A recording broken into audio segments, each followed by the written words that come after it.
Salut à tous, j'espère que vous allez bien, que vous avez passé une bonne journée, que vous passez une bonne soirée. Moi ça va. Juste avant de commencer cette nouvelle vidéo, je voulais déjà vous dire un grand merci pour la vidéo précédente, ma toute première vidéo. Franchement, ça m'a fait super plaisir de voir autant de vues. Merci beaucoup aussi pour ceux qui ont aimé et merci beaucoup pour ceux qui se sont abonnés. C'est vraiment très encourageant, j'apprécie énormément et j'espère que ça vous apporte la paix et la joie que Dieu veut transmettre en fait au travers de mes messages. J'espère que ça va vous donner envie d'avoir une relation avec Dieu. En tout cas, merci beaucoup et encore une fois pour cette nouvelle vidéo, n'hésitez pas à commenter, à aimer, à vous abonner si ce n'est pas déjà fait et voilà. Alors sans plus attendre, on va passer à la nouvelle vidéo. Donc dans cette vidéo, je vais vous parler de ma rencontre avec Jésus. Et juste avant de commencer, je tenais à préciser aussi que je n'ai pas envie que mes vidéos elles dépassent de 10 minutes, ce serait trop long. Et je ne vous cache pas que ça fait aussi beaucoup de boulot. Donc voilà, on va le faire avec le Saint-Esprit, on va le faire pour Dieu, pour Jésus. Voilà, donc si jamais il y a des choses sur lesquelles vous souhaitez plus de précision, si vous souhaitez que je développe ou voilà, n'hésitez pas à me l'indiquer en commentaire. Donc je vous l'avais déjà dit dans l'ancienne vidéo, en fait j'ai grandi dans une culture chrétienne comme la majorité des Malgaches. Et j'ai donc grandi avec un arrière-plan religieux. D'ailleurs, j'avais la conviction en fait de croire, enfin je pensais que je croyais en Dieu et je vous expliquerai plus tard dans mes autres vidéos puisque la foi biblique et croire selon ce que j'étais, c'est pas tout à fait la même chose, voire pas du tout la même chose, mais on en reparlera, on aura l'occasion d'en parler. Mais en tout cas, pour moi, je croyais en Dieu. J'allais d'ailleurs dans une église malgache. Et la première chose, c'est que je parle couramment malgache, je comprends le malgache, mais je pense que le langage qui est utilisé, c'est un langage malgache pas familier ou courant, comme, enfin c'est pas le malgache qu'on parle tous les jours. Du coup, je comprenais pas forcément tout, voire pas grand-chose. Et en même temps, c'est pas non plus quelque chose qui m'intéressait. Pour être tout à fait honnête avec vous, j'allais surtout à l'église pour les amis, pour l'ambiance, pour être aussi avec mes compatriotes. J'étais plutôt, je dirais, dans la religion plus que dans une relation. Et ça aussi, si vous le souhaitez, je pourrais le développer plus tard dans mes autres vidéos. Ouh, je bug. Voilà, en tout cas, je ne lisais pas la Bible, je priais très rarement, je ne sais même pas si je priais avant de manger comme on a l'habitude de faire. Je pense que ça fait partie de la culture et de la tradition chrétienne de prier avant de manger. Les seules fois les rares fois où vraiment je m'intéressais à Dieu, où je parlais entre guillemets à Dieu, c'est quand j'avais des problèmes. Quand j'étais vraiment bloquée, quand j'avais besoin d'un miracle. Et souvent ce qui se passait, c'est que ça se passe pas comme j'ai envie, parce que je pense à des solutions, on va dire, et ça se passe pas comme j'espérais, et du coup je me mettais en colère contre Dieu. Mais c'est très étrange parce que en même temps, je croyais en un être supérieur, j'ai peur de Dieu, hein, puisque on nous a toujours appris le paradis et l'enfer. Mais au passage, j'avais cette espèce d'orgueil aussi, où j'étais insolente, j'étais rebelle envers Dieu, je pense. Et vraiment, j'exprimais des colères atroces. Et jusqu'au jour où je travaillais en fait avec pas mal de musulmans. Et un jour, on a eu un grand débat sur la question de Issa. Donc Issa, c'est Jésus dans le Coran. Et donc mes collègues musulmans disaient que Issa n'était pas mort à la croix, qu'il n'a jamais été cloué.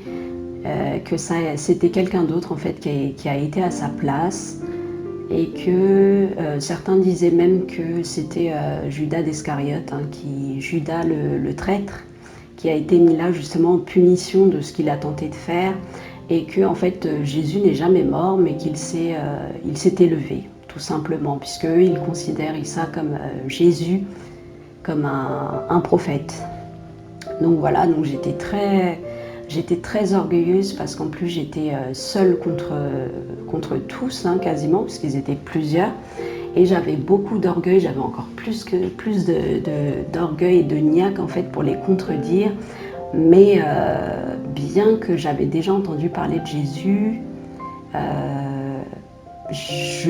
j'en savais pas plus que ça dans le fond. Je ne lisais pas la Bible, donc voilà, j'ai entendu parler de Jésus comme tous les enfants qui ont grandi dans des familles chrétiennes, je pense, mais je n'avais pas d'argument en fait pour les contrer. Donc ce que j'ai décidé de faire, c'était d'aller chercher des informations sur ce fameux Jésus. Et je me souviens qu'à l'époque, je posais quelques questions, notamment à mon mari qui avait qui a le même parcours que moi à peu près, qui a grandi lui aussi dans une culture chrétienne avec un fond religieux. Et je voulais pas non plus aller me renseigner sur Google, Wikipédia et tout ça. Du coup, ce que j'ai décidé de faire, j'avais une Bible qui traînait à la maison, qui prenait la poussière, et j'ai pris cette Bible, et on m'avait dit que là où on parle le plus de Jésus, en fait, c'est dans le Nouveau Testament. Et d'ailleurs, il n'y a que dans le Nouveau Testament qu'on parle de Jésus réellement. Dans l'Ancien Testament, on parle des prophéties qui annoncent la venue de Jésus. Mais on m'a dit d'aller lire les 4 évangiles, Matthieu, Marc, Luc et Jean. Du coup, je me suis mise à lire, mais vraiment dans le but de trouver des arguments pour les contredire. Je cherchais même des versets qui disaient que oui, il est bien mort à la croix, tout ça, et j'étais vraiment dans cet esprit-là. Et il se trouve que donc après des heures et des heures de lecture, ça s'est passé sur plusieurs semaines, mais plus je lisais en fait, plus j'en apprenais sur ce Jésus, et plus j'étais touchée par cette personne. J'étais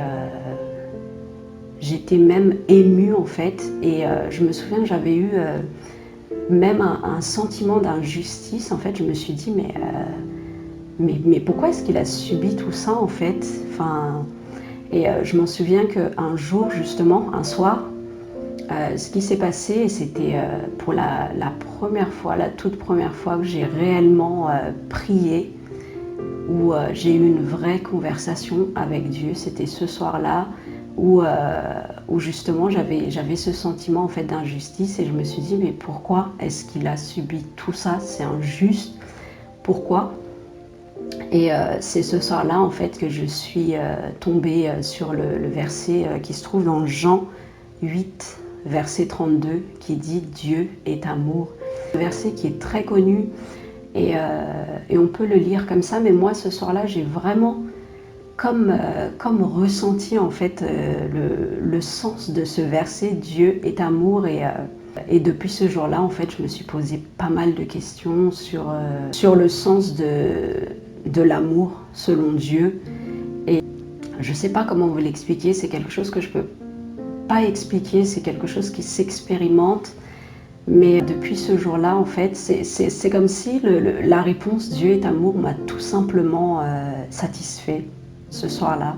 Ça répondait à mes questions, et j'ai continué comme ça dans ma lecture. Et je ne sais pas si ça vous est déjà arrivé, si vous êtes déjà posé cette question, mais je me suis dit, mais en fait, pourquoi est-ce que Dieu ne pardonne pas tout simplement? Pourquoi est-ce qu'il fallait qu'il vienne sous forme d'homme, qu'il envoie son fils en fait pour pouvoir racheter nos péchés? Ça, c'était des questions que je me posais beaucoup à cette époque-là. Je me suis dit, mais puisqu'il est Dieu, en fait, pourquoi est-ce qu'il ne pardonne pas tout simplement, ou voilà, pourquoi est-ce qu'il est obligé d'être en colère et de faire retomber sa colère sur nous? Et de là, en fait, toujours comme une révélation. C'est quelque chose que je ne saurais pas expliquer, c'est des choses que j'ai reçues tout simplement. C'était la justice de Dieu. Et le meilleur exemple pour expliquer la justice de Dieu, c'est ce qu'il a fait à la croix. On sait que Dieu est juste. Et justement parce que Dieu est juste, après des siècles et des siècles de péché, il fallait que la colère de Dieu tombe sur nous. Quand on fait quelque chose de mal, c'est normal d'en subir les conséquences, de payer le prix. Et c'est ça la justice, même la justice du monde, c'est comme ça. Et Dieu, il est juste, donc il fallait que sa colère retombe sur nous. Mais Dieu n'est pas que juste, il est également amour. Et parce qu'il est amour, en fait, il est venu sous forme de Jésus pour venir prendre lui-même cette colère qui devait retomber sur l'homme. Et c'est vrai que c'est quelque chose qui est assez compliqué à comprendre quand c'est pas Dieu directement qui touche ton cœur, qui te le révèle directement. Et comme je disais, l'exemple parfait de la justice de Dieu, c'est exactement ce qu'il a fait à la croix. C'est de mourir à la croix en fait pour pouvoir racheter tous nos péchés. Et je sais que c'est assez compliqué de comprendre ça, mais justement la prochaine vidéo, sinon ce serait trop long, c'est justement une vidéo sur le péché. Je vais vous expliquer en quoi le problème réellement en fait, c'est pas le fait de ne pas croire en Dieu, mais c'est le péché. Et là vous comprendrez en fait pourquoi Dieu est juste, pourquoi Dieu est amour, pourquoi il est bon, et que pourquoi sa justice nous dépasse à ce point-là. C'est pas quelque chose qu'on peut comprendre avec notre intelligence humaine, c'est quelque chose qu'il nous fait comprendre directement dans le cœur. Et moi ce soir-là, je sais que j'ai reçu cette révélation-là. Et c'est ce que je veux vous partager aussi au travers de mes vidéos. Mais en tout cas, à partir de ce jour-là, j'ai découvert la facette d'amour de Dieu. Dans cette facette d'amour de Dieu, en fait, il y a aussi sa justice. En fait, l'amour de Dieu l'amour de Dieu est indissociable de sa justice. Dieu ne peut pas être que juste et Dieu ne peut pas être que amour. Et voilà, j'espère que Dieu touchera votre cœur pour que vous expérimentiez ce que j'ai ressenti ce soir-là, pour que vous ayez une révélation de combien Dieu vous aime et combien Dieu est amour. Et d'ailleurs, la chose qui ressemble le plus à Dieu dans le monde, c'est l'amour, parce que c'est quelque chose qui nous fait vivre, c'est quelque chose